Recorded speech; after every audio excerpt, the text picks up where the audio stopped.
Kevin, what happens whenever your kid comes home and he says, I'm getting bullied, I'm getting picked on, and he's crying because he's hurt so bad, and you're like, buddy, did you tell the teacher? And he said, yes, I told him, and they're not doing anything about it. What do you do then? Well, one thing as parents is we have an opportunity to teach our kids to navigate hardships, to navigate bullies, to navigate opposition and not getting our way, and teaching your kid to interpret those things, maybe processing it with them, can help to give them reality as to whether or not they're correct.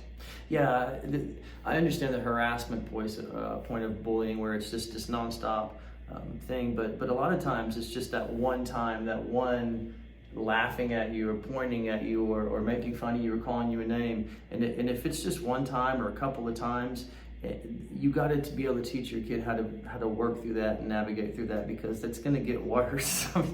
Sorry, it's the world we live in, right? Things are going to happen.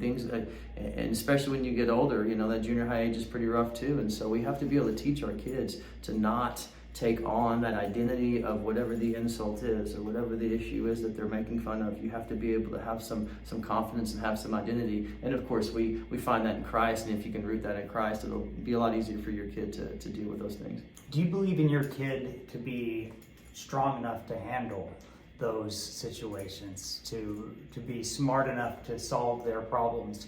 Because they're looking at you for that validation. They're looking at you to see if they can do it. And if you share that with them, they'll have it for the rest of their lives. But if you don't, if you teach your kid that they're not strong enough, that they're not smart enough, that they can't handle hardship, opposition, then they'll spend the rest of their life a victim. As a therapist, it drives me crazy, Jack, it drives me crazy when parents who felt like victims as kids teach their kids how to be little victims, because they rush into every projected battle that they see their kid go through, and you're not helping your kid get stronger.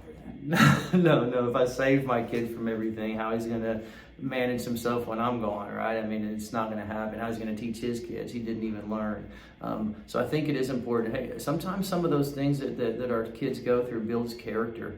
Right, this is what James says in the first chapter. Right, we go through these hard trials, so that builds this character, builds this endurance, this patience, and it's all these virtues that we have. And sometimes those hard things can help. And I think the line from where it hurts and helps is how the parent talks to the kid about that particular issue.